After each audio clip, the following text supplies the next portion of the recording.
Hello, everyone.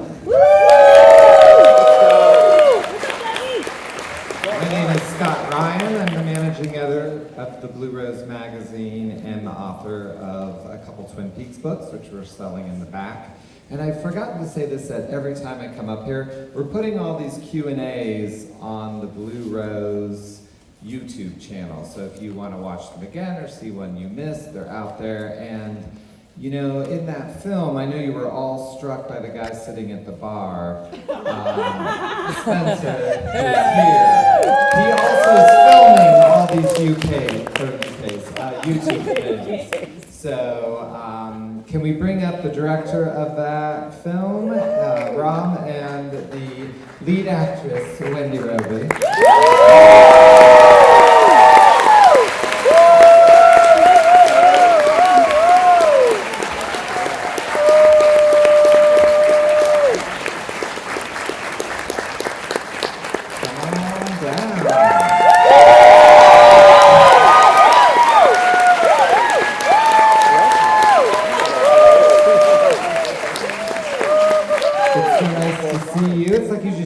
Screen to here. This is crazy. I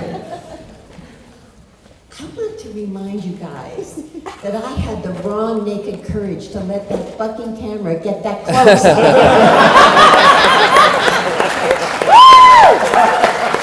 Look great. You look beautiful in the film. So Rob knew what he was doing, didn't he? Thank you. Because we've been watching so much Lynch stuff, I was thinking, like, were you intimidated as a director knowing that David Lynch had turned so many very different things into film, and now you are tackling this? I mean, was that a thought to you, or did you just love the story and you moved forward and didn't think of any of it? Well, as someone who's been influenced by David Lynch for such a long time, I learned a really important lesson a long time ago, which is you should never try to duplicate David Lynch. What was most inspiring to me, as far as his rules for filmmaking, is respect the mystery. And the original story by Barry Gifford has so much mystery in it that I just knew that it would make a beautiful film if I took that approach. And as soon as I got the idea for Wendy to play that role, I didn't want to make it unless Wendy was going to make it with me.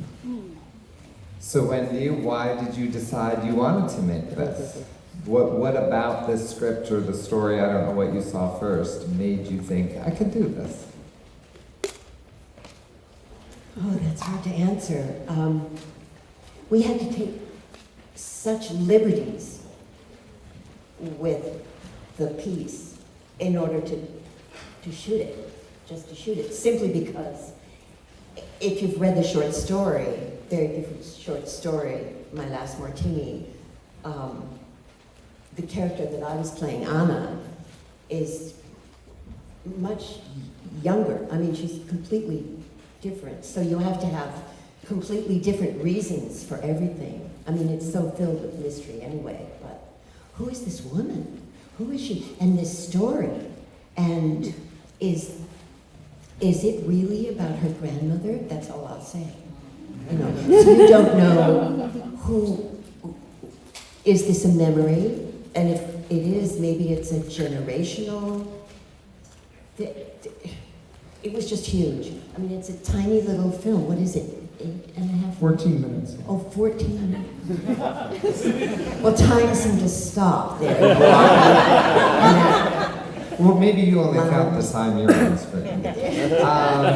Anyway, it was so captivating. How could I say no? Besides, and we had such great times talking about the possible backstory for your character. And in true Lynch fashion, we realized that maybe all of these backstories are true, or maybe none of them. Maybe none of them. Yeah. Right. Yeah, we would go down the rabbit hole together, so I just knew that this would be fun. Well, this is my second time seeing it, and this time I noticed that your character really doesn't say one thing about herself, and I was thinking, as an actress, that has to be really hard to build something when you have nothing but history to do it. There's nothing about you. Or is there? Lynch actors. Tell me about the bar, because that set, I mean, I know you spent weeks building it.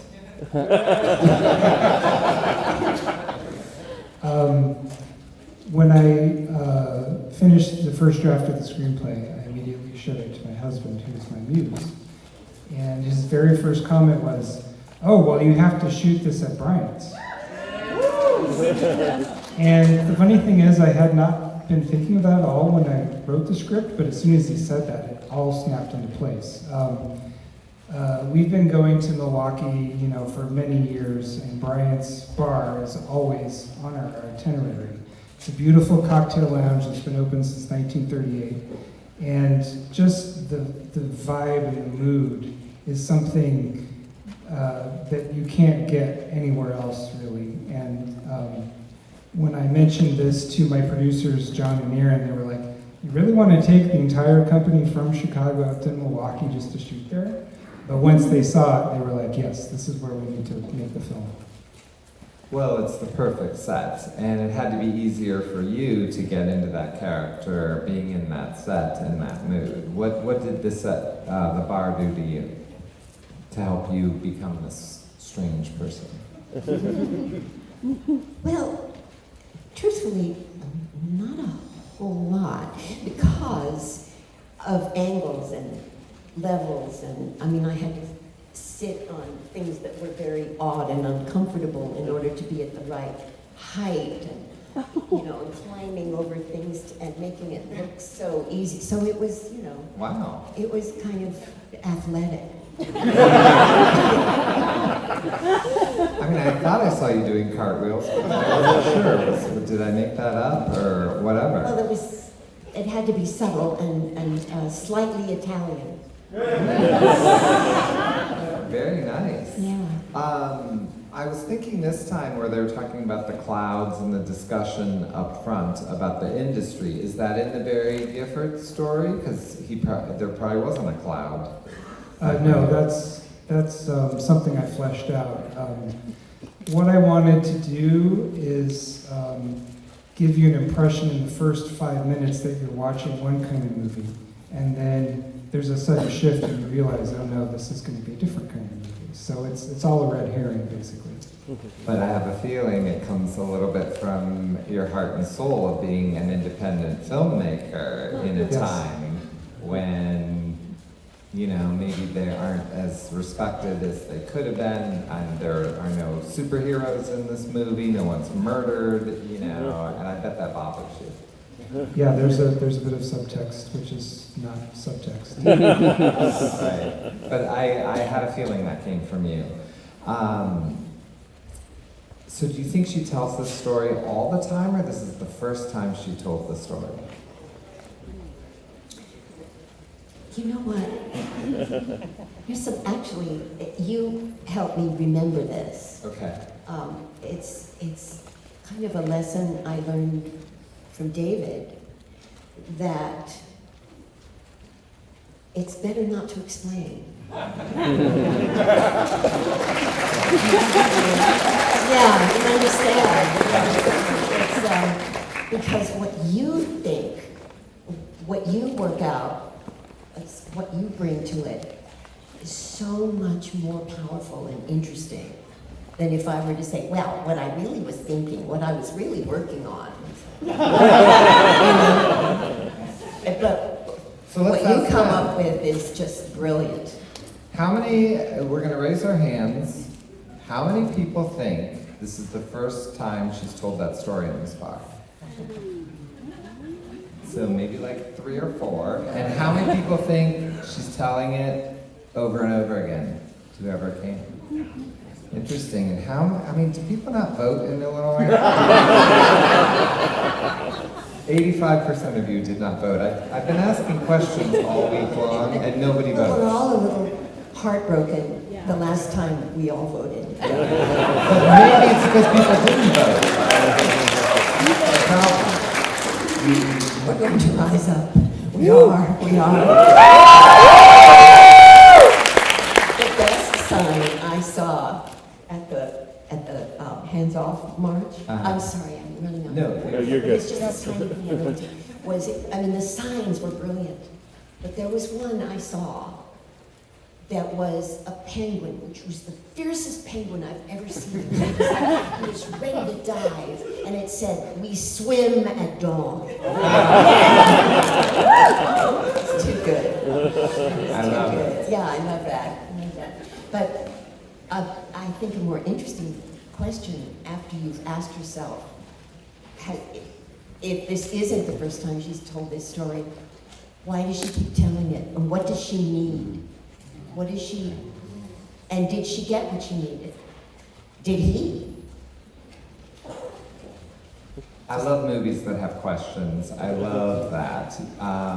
Is that what drew you to the story? Why did you decide to direct this Barry Gifford story to begin with? Well, for those of you who have already seen Robin Hood, you know that Barry Gifford writes some of the best dialogue in the world. And when you see it on the page, there's this craving to have an actor perform it because it's just so magical. He always chooses the correct word at every moment. And he always finds a way to end his stories with a little twist or a little joke, which really brings it home. So, but really it was, the owner of Bryant's, John Dye, said, "We're happy to host you. We are always closed on Mondays, so you can just have the bar on a Monday." And I was like, okay, so can we shoot this in one day? And apparently we could, because we did. So That's nice. it was like, as an indie filmmaker, those limitations can be very helpful. They help you focus on what's truly essential to telling a story, and that's just what attracted me to it. So today, we're calling this day Twin Peaks Day. We're showing Fire Walk with Me tonight, and we have a documentary that you guys should stay for, and all kinds of surprises. So Wendy, you have to share with us anything you want about Twin Peaks. Give us a story from the original Twin Peaks, and then from the new one. How about that? I'm asking 2 questions for one. I have a coupon if you need it. Give us anything I about hear it. someone calling me. It could be anything. It could be about Everett, working with Everett, or, because, you guys are just adorable together. Oh, thank you. Okay, I have 2 stories We want them. from the earlier times. You have to understand that I've never been on television before. I was primarily a stage actor, and I was working in Seattle when I was cast in Twin Peaks, and it was just kind of this thing that happened that totally changed the direction of my life. But I got this wonderful gift, and the gifts just kept coming. And the first season, I don't know, I'd never played a character who hurt as much as Nadine. She lived in this, I don't know, I used to just imagine her walking through a firestorm that never ended. And I loved her so much because she just kept right on going. And then it was like a reward in the second season when it was like a kind of redemption when she got to have this kind of fantasy for a while, which was physically very hard. It was like this energetic 18-year-old would commandeer my body in the morning and do all these things and then hand it back to me at the end of the day, and just come back and attack me the next day. There was one day when I had to burst through a door, and I brought the door with me. I mean, it was a trick. Right. It was a trick with the hinges, but they didn't make the door any lighter. Seriously, I had this bruise from my hip to my ankle. It was like purple, but it was agony. And I had to pretend that nothing was there. If you'll see, because Diane Keaton directed that episode, and she was wonderful. And she said, all right, actress picks. I got to pick the take that would be used. So I picked the one where I came through and it smashed me. I picked that one because I wanted it to be immortalized.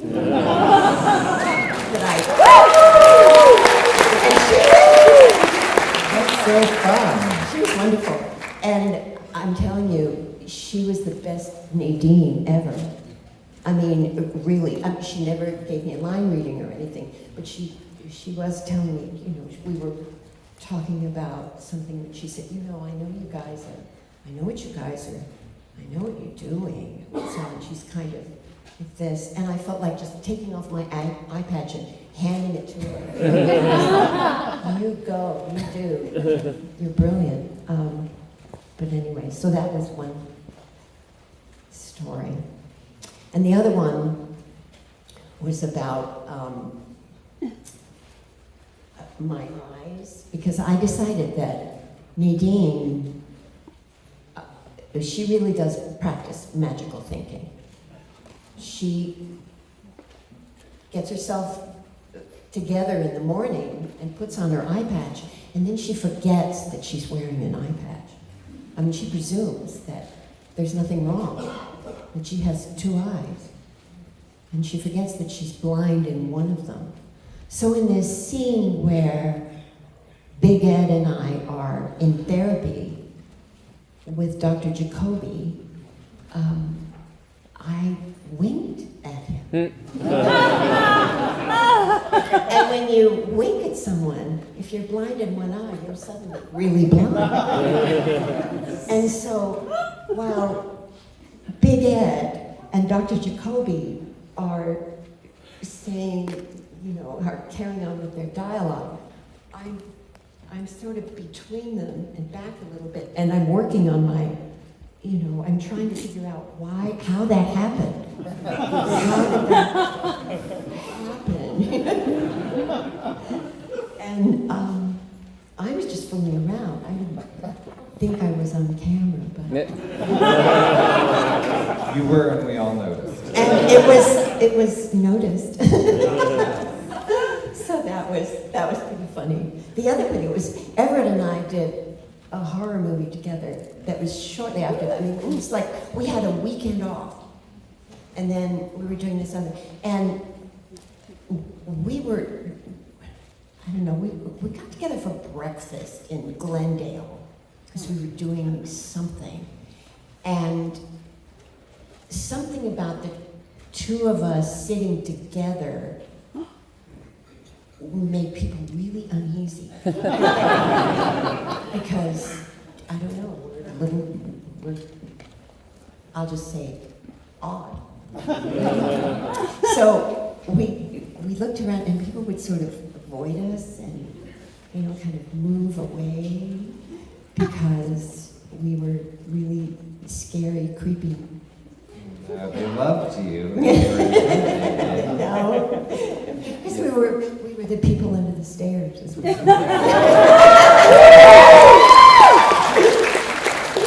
We scared people in Denny's in Glendale. Denny's is scary in any town. It's true. It's true. I've been doing these Q&As all week, and you telling those two Twin Peaks stories, that's the quietest these 750 people have been. You had everyone here. Everyone here loves you, and so I hope